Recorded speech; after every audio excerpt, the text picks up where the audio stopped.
Well, for anyone joining us for this talk, we are just going to wait a couple more minutes for more people to filter in, and then we'll get started. Give maybe another minute.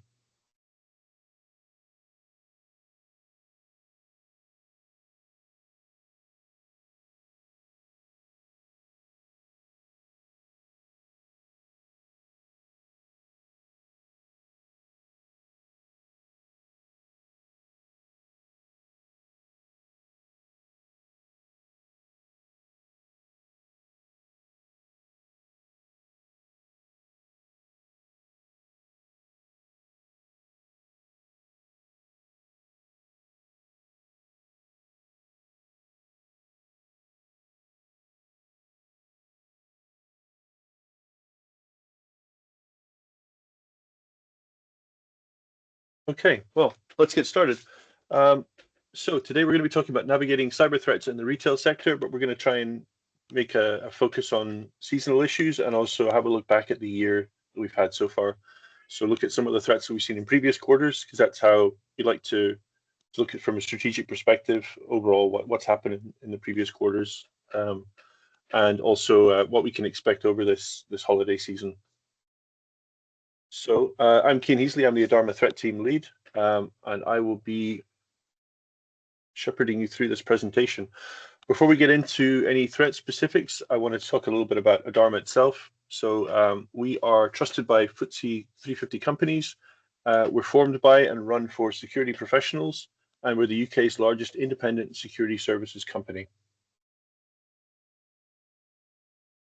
And I was thinking earlier today, I can barely leave the house without seeing at least one of the brands of one of our customers. So we're very fortunate to have such well-known, such recognizable brands, and to get to work with them and to help them with their security services.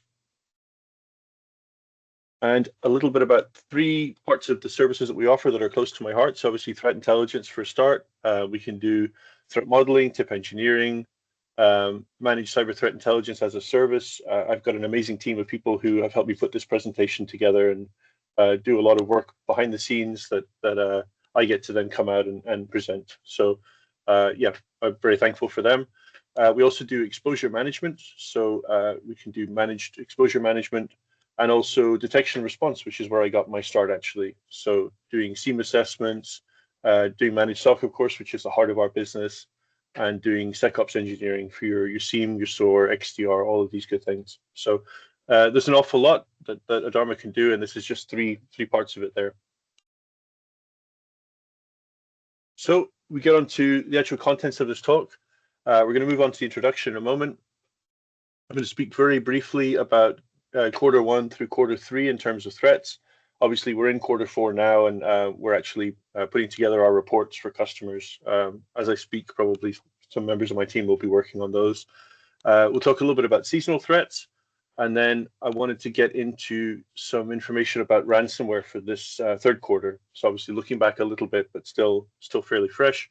And then a little bit of a deep dive into some of the groups that we were especially worried about in terms of retail for Q3. Finish off with a little bit about mitigations that we would recommend, and then there's time for questions and answers at the end. So if you have any, please do hit me with them. I'll be very happy to try and answer any questions you have. So as an introduction to all of this, and I'm sure anyone on this call who's working in retail already knows all of this, but it's still worth setting the scene here, understanding what we're talking about. Retail is a very attractive target for cyber criminals, and that's partly because everything is online now, so it's greater opportunity for them to access data, to disrupt things, but also because disruption is incredibly damaging for retail. And obviously, no industry really tolerates disruption well, but if your business is making sure that customers can reach your online presence, that you can connect to them, that they can connect to you, it's especially difficult if there is any disruption to that. So the three main categories that we're thinking about here are ransomware. So this is the big bad that everyone's worried about. And here, we're looking at downtime, we're looking at loss of access to data, but also then we're looking at theft of data. And that's the issue where you run into legal and regulatory problems, you run into loss of confidence from your customers, you run into an awful lot more issues than simply with obviously the damage of, having your data encrypted or having a loss of access to data, but not having it actually stolen. You can still work with backups and everything else there. Data breaches. So think about data breaches separate from ransomware itself. So maybe it's access to an unsecure database or an S3 bucket, some way that attackers have managed to get access to data and then steal that data, and then they'll be looking to monetize that either directly by using the data themselves to pursue some sort of criminal enterprise, or by selling that on your breached forums or whatever else. And then finally, phishing, which can obviously lead to the first two that we talked about. And this is an issue for retail because it's an issue for employees, but also customers. Successful phishing attacks against customers can lead to problems with customer accounts, with complaints, everything else, brand confidence. But successful phishing attacks against employees can result in ransomware, data breaches, loss of data, all kinds of other issues. So it's something that we're going to talk about later on when we talk about mitigations. So I said we were going to talk about top threats to the retail industry. This is quite a brief summary. I could go into a lot more detail here, and I'll try and flesh these out as I go. So in quarter one, our threat team was tracking threats to the sector from Lockbit, Cactus, and Medusa. They were the three top groups responsible for attacks on prominent American and European retailers. And phishing and valid accounts, which is the theft of credentials for use by threat actors, were the top techniques investigated by our SOC. And throughout this, I'm going to try and add in a little bit of data, both from our SOC, but also our internal threat intel platform. So we're obviously tracking customer incidents, customer alerts based on industry, but also within the threat intel platform, we're able to then look at the reports that our analysts have tagged with a certain industry or a certain region, or we can slice that data any number of ways. So I'm able to pull out both of those throughout this, and I think that's extremely useful. In quarter two, ransomware data breaches, still the two main threats to retail, and those are going to be fairly constant, I think. So in quarter two, it was Hunters International, Lockbit, and Black Basta, who were the three main ransomware groups targeting the sector.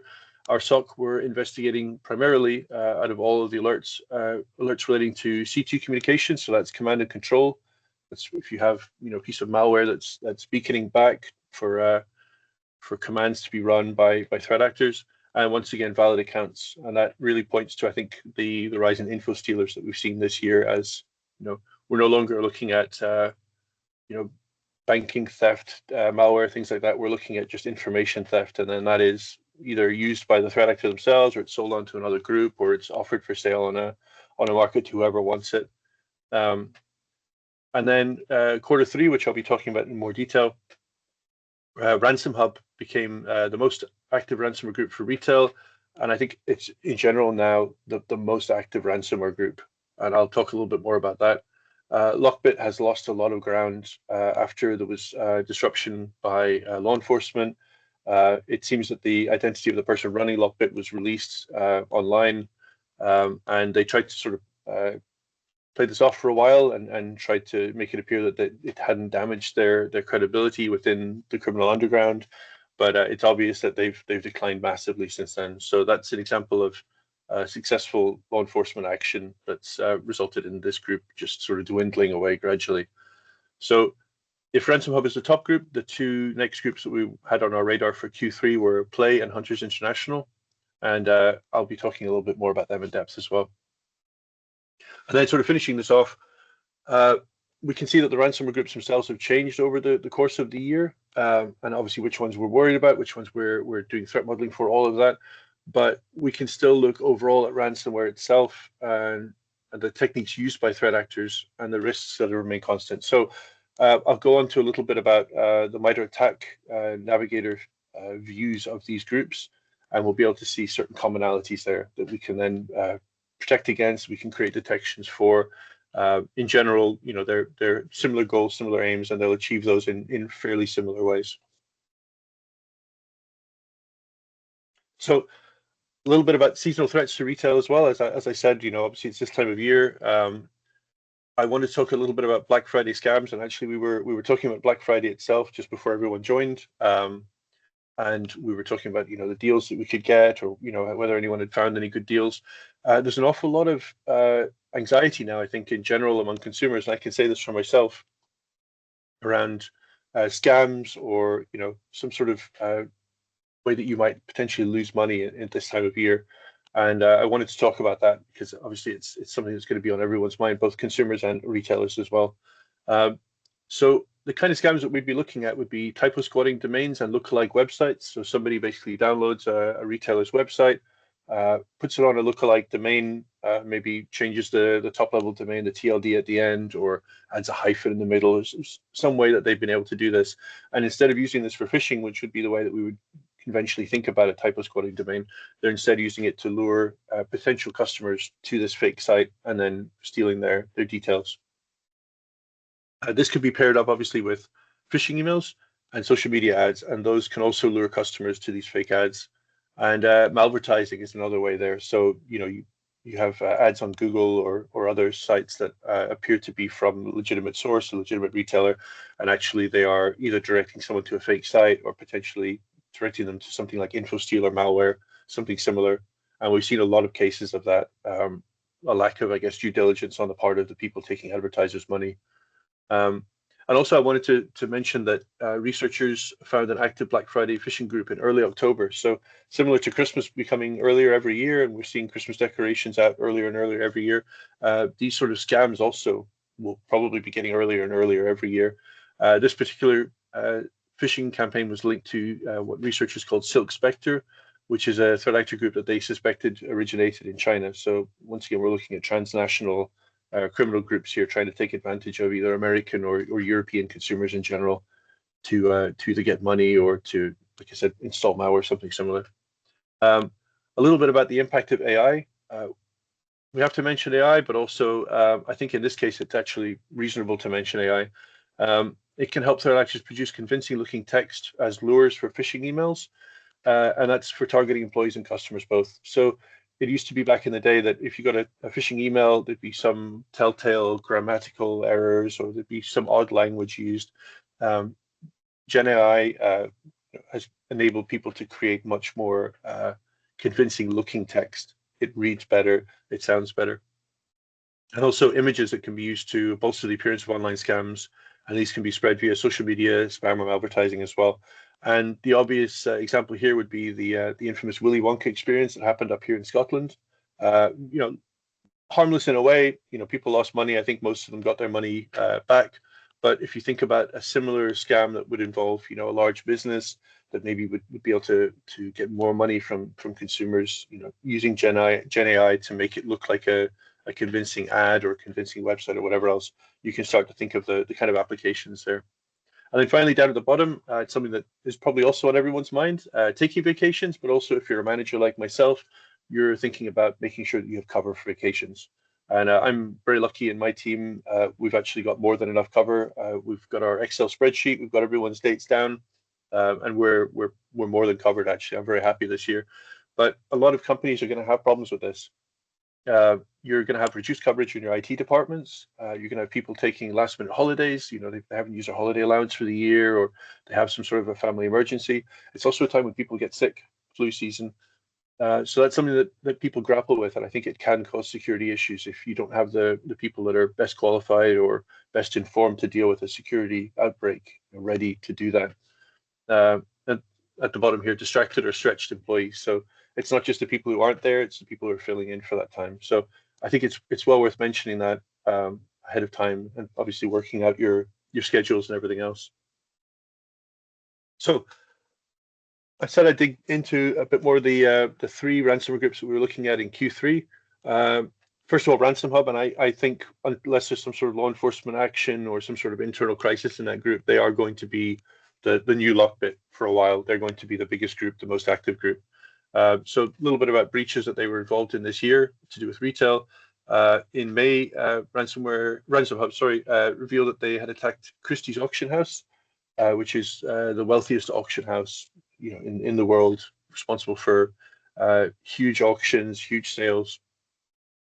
RansomHub wound up posting samples of data to their extortion site, which included personal data of Christie's customers, which obviously, you're getting into that regulatory issues there. You're getting into customer confidence issues there. And then in July 15th, if you've ever been to America, Rite Aid, which is one of the the third largest, sorry, pharmacy chain in the US. And it had revealed then in July that they'd been hit in June with a ransomware attack. They did not attribute the attack to RansomHub themselves, but RansomHub posted 10 gigabytes of data stolen from Rite Aid, and that once again included sensitive P2. Play. So Play, also known as PlayCrypt, I should add, added microchip technology, which is a semiconductor manufacturer and retailer, to their extortion blog in August 28th. And they threatened to release payroll and accounting data. And Microchip commented to the media that they were still investigating and remediating the attack and consulting law enforcement. So there hasn't been a lot more on that. It's just, once again, this is a company that's a tech company, but also does retail, and they have to obviously make sure that they're covered for both those industries, the people that might attack them, the risks that they have. And finally, Hunters International. So August 14th, Canadian car dealership operator Auto Canada revealed that they'd had a cyber attack. They manage, I think, hundreds of car dealerships in Canada. And Hunters International subsequently added terabytes, and this is a large amount of data we're looking at here, of stolen data to their extortion site. And this included financial documents, sensitive HR data, I think entire databases from the company. And that explains the terabytes there. So that would be, assuming sales databases, all kinds of really sensitive data there was stuck up on that extortion site. And then US clothing retailer City Trends on April 3rd was added to the group's extortion site, and in that case it was 520 gigabytes of data from City Trends. So these are large amounts of exfiltrated data that we're seeing being posted in response to refusal to pay ransoms, and it's something that really has to be considered. So I talked a little bit about RansomHub. What I've done on the right here is I've clipped, when our internal threat intel platform, we're able to generate JSON files for attack navigators. So MITRE ATT&CK, the common nomenclature that we use to describe techniques, tactics, everything else. We're able to generate these based on slices of time. So in this case, I've looked at, I think, the last 6 months, and I've looked at the tagged reports and the information that we've put into the threat intel platform, the analysts, the specialists that we have, and then I've been able to pull out from that just a sort of snapshot of the techniques that are being used and attributed to RansomHub. So I purposefully clipped it partially for brevity so that it doesn't have to have its own slide entirely, but also because you don't want to get close to impact. So what I've looked at here, and I wish discovery was also on this slide, but I've looked at initial access through defense evasion. So these are the early stages of an attack, and this is where you want to catch them. The closer you get to impact, which is when they detonate the ransomware executables, and your systems are encrypted, you don't want to be catching them over there because it's effectively either too late or way too close for comfort. So I'll talk a little bit more about that, but I'll also talk to the text on the left here. RansomHub is a fairly recent group in terms of ransomware groups. Now these change all the time. The smaller groups appear and disappear. Phobos Ransomware, for instance, was one of the smaller groups. The person running that group has been arrested, I think in South Korea recently, and that group is basically on the way out. Now what will happen there is the ransomware executables and the affiliates and the operators for that group will probably they'll take the software, the knowledge that they have, the executables, everything else, and they'll go and form their own group or spin-off group, or join a larger franchise. And I think that's really what's happened with RansomHub as well. But it's interesting that a group that's only been around since February has become so active and so prolific so quickly. So based on statistics from our threat intel platform, they are the most active group in Q3. Overall, that's across all industries. They are the most active group in general. And as I said earlier, they could be thought of as the new Lockbit. So when we think about ransomware, a lot of people think about Lockbit because they did hold that top spot for so long. And a lot of companies mention Lockbit in their marketing. Lockbit was the big bad, the scariest group. RansomHub, I think, is on track to be that for a while as well. And it's attracted affiliates from other prominent ransomware as a service providers. So that goes back to what I was saying, where as groups like Black Cat or Alfie, as they were also known, or Lockbit, sort of either disappear, or shut down, or are impacted by law enforcement or internal issues or whatever, the people who work for those groups, unless they're arrested, want to continue making money. They have skills. They have an interest in continuing to do ransomware. And in this case, a lot of them have migrated over to RansomHub. So in Q3, RansomHub targeted retailers in North America, Europe, Turkey, and India. So those are the primary areas that they targeted, basically in that order. And they've taken over as the ransomware of choice for another group that is frequently talked about, which is Scattered Spider. So Scattered Spider had been working with Alfie or Black Cat, and now they basically migrated primarily over to RansomHub. And if you're unfamiliar with Scattered Spider, they're the group that are behind the Transport for London hack that caused a lot of confusion and difficulties down for TfL down in London, for the underground and other transportation down there, and also some hacks on prominent casinos over in America, and a bunch of other stuff too. But essentially, they're an informal group of younger people from Western countries, so America, Europe, who are proficient in social engineering, have tech skills, and also are really good at speaking the kind of language that you would expect to hear. So calling up tech support for a company and persuading them to reset a password for an admin, that kind of situation. So they are pairing those social engineering skills and data theft with RansomHub cryptors at the end. So they're stealing data after they get access, and then if they can, they'll put RansomHub on endpoints and then detonate that. And also RansomHub has been observed using a vulnerable driver. BYOVD is bring your own vulnerable driver based EDR killing tool called EDR Kill Shifter. So this is a very popular tool right now in general, or tool set, I should say.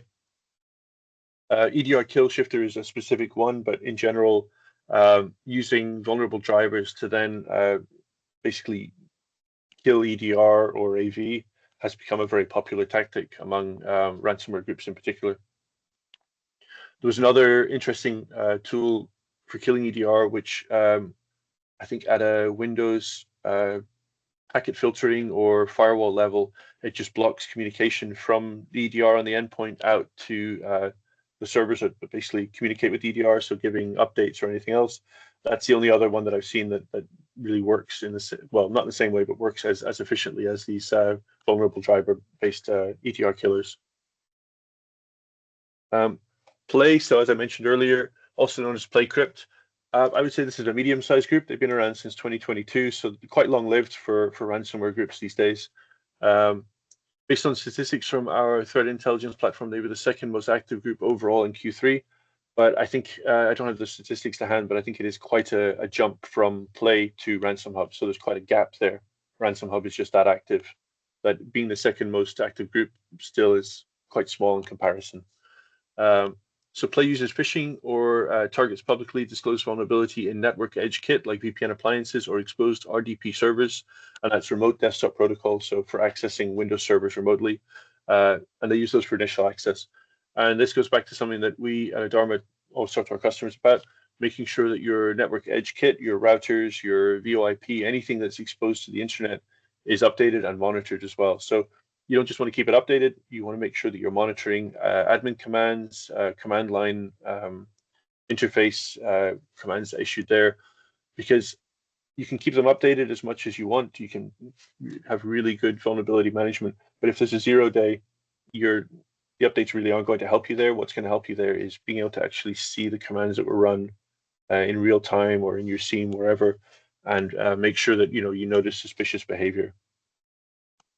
And Play targets Windows and recently has added Linux in ESXi, some sort of virtual environments. And that's interesting because not a lot of groups target Linux. There was another group recently that started trying to create a FreeBSD, basically ransomware cryptor. I think it's currently broken, but it's interesting to see groups try and do that because Windows is basically the primary target for these groups. So it's interesting to see that they're also trying to branch out there. And in October, security researchers linked North Korean APT Jumpy Pisces, which is also known as Andariel, to Play ransomware.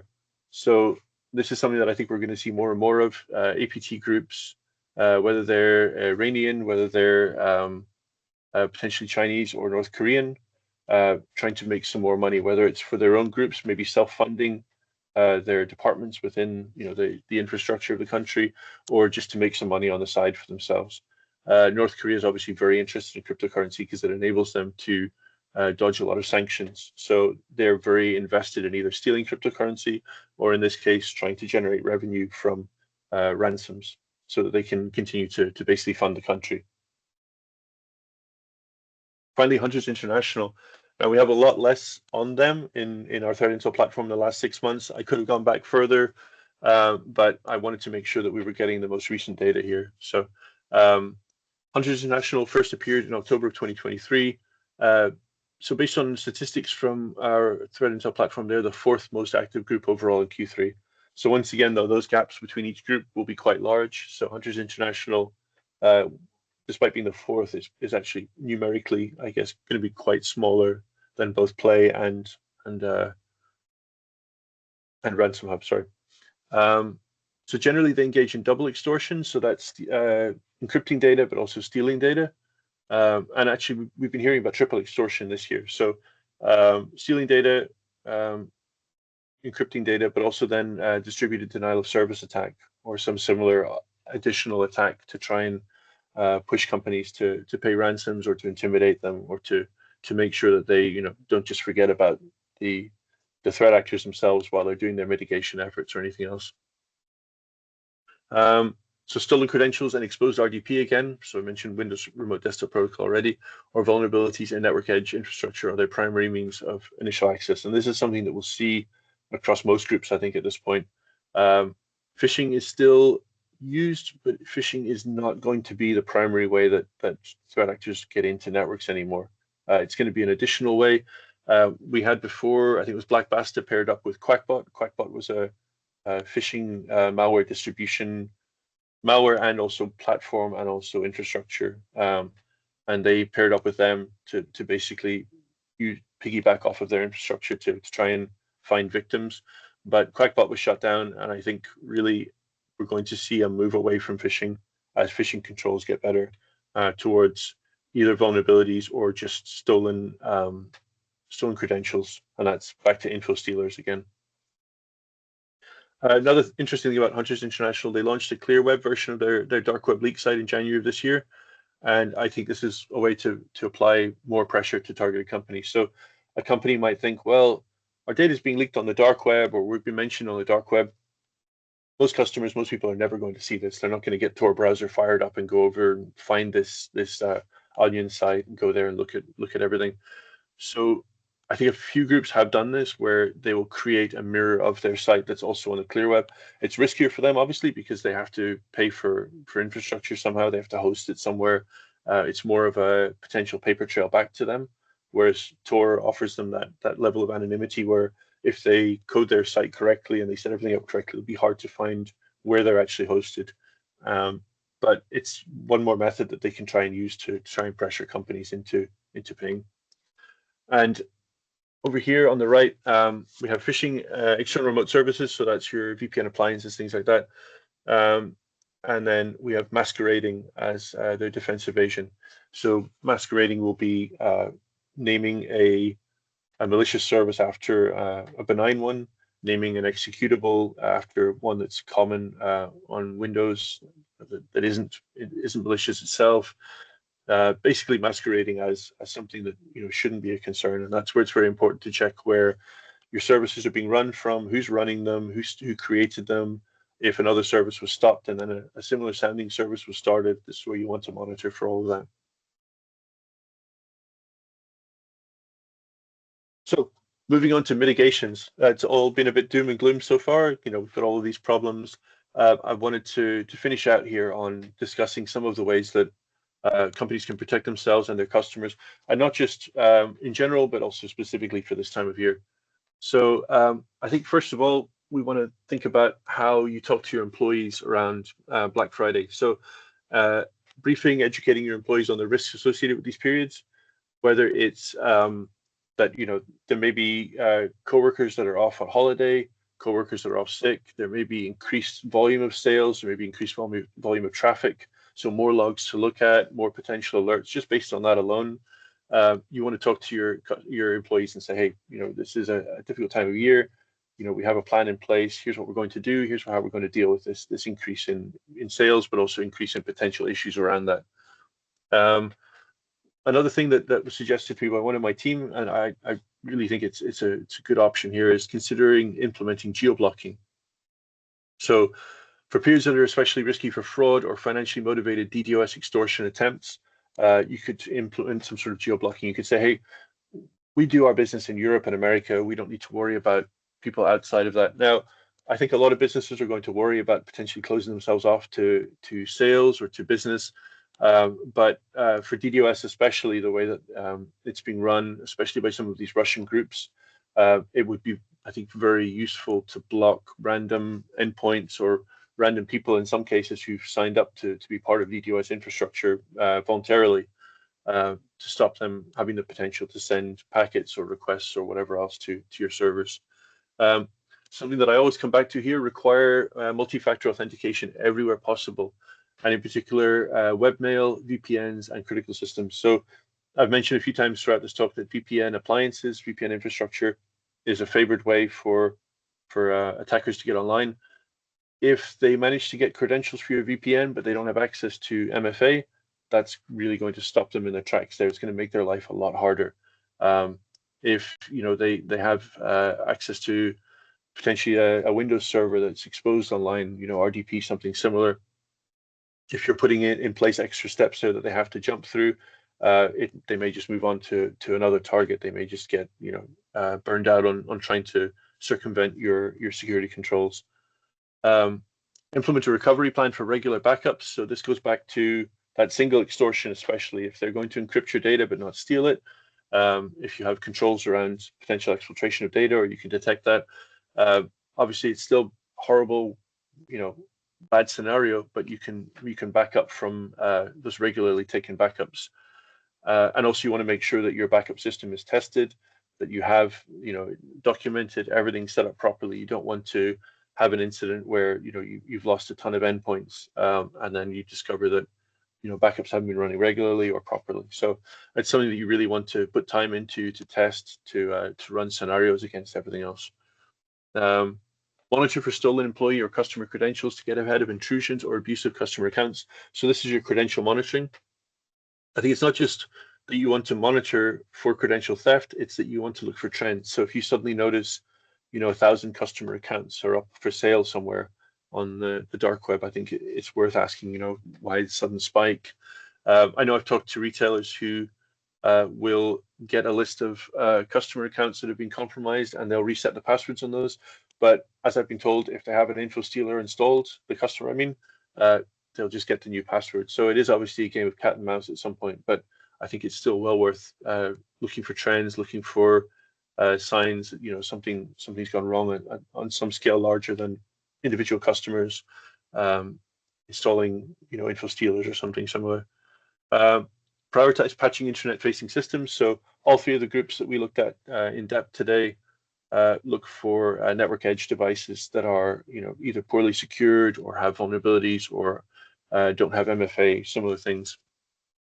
So you really need to make sure that you're patching those and that you have a system for tracking patching across your estate, so that we're getting to vulnerability management there, which I like to think of as the sort of the other half of threat in some ways, or maybe the brother or sister of threat, because really threat can identify that there are vulnerabilities in use by threat actors, but it comes down to vulnerability management. We'll then pass that information off, and someone else will actually go and make sure that customers are alerted and that there's a plan in place to get those vulnerabilities remediated. So prioritize logging and EDR AV deployment to internet-facing systems and systems with critical functions. I think a lot of times when I talk to customers, they think about security in terms of boiling the ocean. They don't know where to start. I would say always start with your internet-facing systems. Always start with your critical systems, so your servers, but also maybe your VIPs, who might be targeted. I think it's really important to have that understanding of where you need to prioritize, because otherwise it can just be, where do we start? What are we doing here? It can be tempting to just either cut corners and not bother with it entirely, or to just sort of have some inaction there because you're really not sure. I also think that when we saw the MoveIt vulnerability, for instance, a lot of people had the MoveIt servers set up. It was a boring function. It's basically for transferring files. People didn't really think about it that much. It just worked. It was just off in the background. It was internet accessible. It was sitting on a server. But I think that a lot of people looking over reports afterwards from various companies that were hit didn't have logging on those machines properly. They weren't logging the web server that MoveIt was basically running as.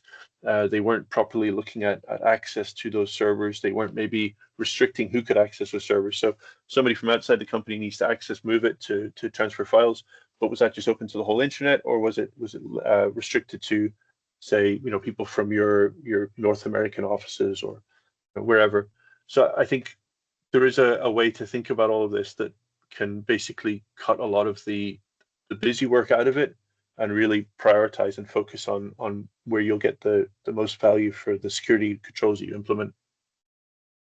The next point, and I was tempted to put this higher up, but I didn't want to toot the horn of threat intelligence too much. But threat intelligence on groups and targets that target your industry can help prioritize detection, creation, and deployment. So the ransomware groups might change, but if you have ransomware as a risk, you can look overall at ransomware groups that have targeted your industry or might target your industry, and you can say, okay, I'll go back really quick. You can say, okay, we need to worry about external remote services. We need to worry about the stealing of valid accounts. We need to worry about command and scripting interpreters. So I don't have the sub techniques expanded out here because it would get very messy, but that might be PowerShell specifically. So you can say, okay, we need to monitor for malicious PowerShell. You could say indicator removal. So we're looking for Windows logs being wiped. We're looking for similar things. So it is possible to prioritize it. Don't think of MITRE ATT&CK as sort of bingo or making sure that all the boxes are colored in. You can, within MITRE ATT&CK itself, you can really start to prioritize where you're going to put your engineering time for writing either seam detections or make sure that you know where to place your EDR, where to place it in block mode, how to configure it depending on the endpoint it's on or the server it's on or whatever else. Finally here, I mentioned already, ensure that during the holiday season, you have monitoring of alerts and logging by experienced analysts who can take action. And that's something, within Adarma, we grapple with every year. We make sure we've got cover. We make sure that everything is arranged in a way that, there'll be continuity of service for our customers that will continue to offer the same level of support and security monitoring. So I think that's also something that, definitely don't forget about. I know I probably mentioned it twice already, but it's at that time of year and it's on my mind. So time for some Q&A if anyone has any questions. I know I've talked a lot here. I hope it's been useful for people.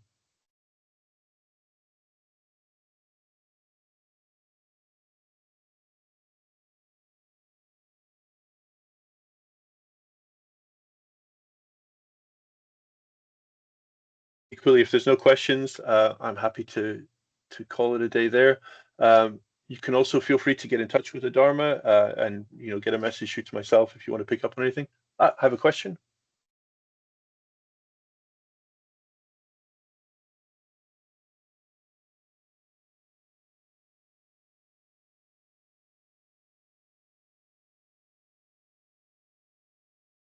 I'm not sure, Ariana. I'm not sure how we handle.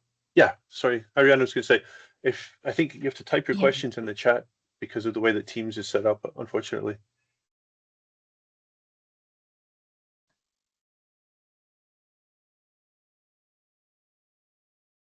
Can you get the slides? Yes, I can give those over to Ariana and Dom, and I think they can get them out to you, so that's totally fine. I can definitely do that. So are any of these groups nation state backed? I mentioned Play. I wouldn't say that they're necessarily backed by nation state, but they are working in coordination. And I think this might be true of a few ransomware groups. Now, when we get into the Russian government and ransomware groups, it's a bit muddier there. There's also a sort of spectrum, I think, for nation state backed. So you could look at nation state backed, but also you could look at nation states, what's the word I'm thinking of, excused. So it's not necessarily that they're backed by a nation state. It's that the nation state where they're primarily based is going to say, we're not interested in, so long as you don't target our people, in the case of Russia, it would be the Russian Commonwealth, As long as you don't target Eastern Europe, essentially, we're willing to turn a blind eye to all of your activities. So I think it can go from, explicitly working with the government to a government just saying, hey, we'll look the other way. Maybe you pay some bribes. Maybe you do occasional work for us, but other than that, we'll just leave you alone, basically. So it really does run that whole gamut, basically. Any other questions? So that's a good question as well. So is financial the same, basically the main motivation, or has a geopolitical situation created a spike in hacktivism, and does it target the retail sector? So the answer to this is, for retail, I think the main motive is still going to be financial. For other industries, and I'm thinking about transportation in particular, there's been a lot of hacktivist activity to disrupt, train services or the ability for people to buy plane tickets, things like that. But for retail, from what I can see, in general, it's still going to be financially motivated, and that's right down to distributed denial of service attacks as well. So they're used as a way to basically extract money from a company. A group will say, we'll continue to do these attacks until you're willing to pay us.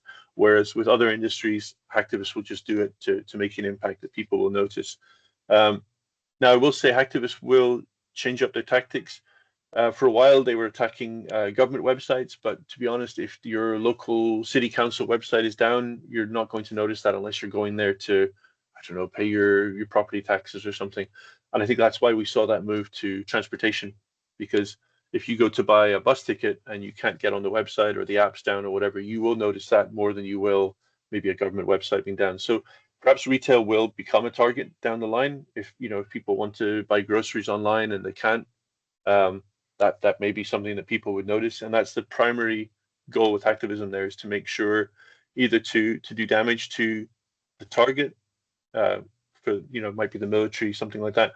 But if you're not looking at some target like that, you're looking at creating some sort of basically a fuss around the targeting of infrastructure. So yeah, retail could theoretically become that. Just right now, it isn't, I don't think.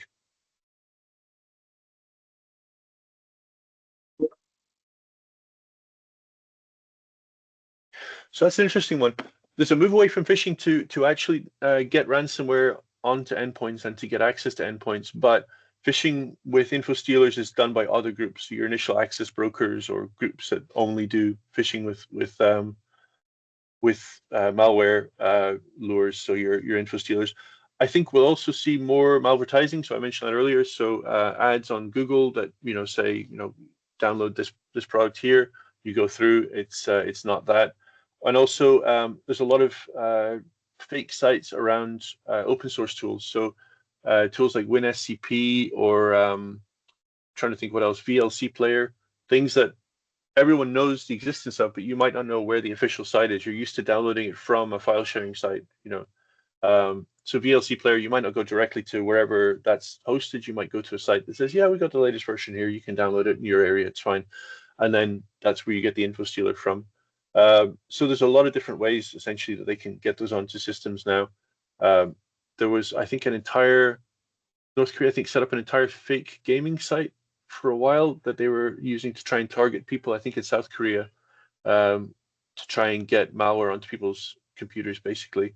And part of that would be credential harvesting. So there's a multitude of different ways that they can do it. Phishing will always be around. I just think that as security controls get better, as phishing protection platforms get better, there'll be different methods used either to get the phishing emails to people, so QR codes or whatever, or just move away from that, and there'll be other ways of trying to get people to download malware and install it.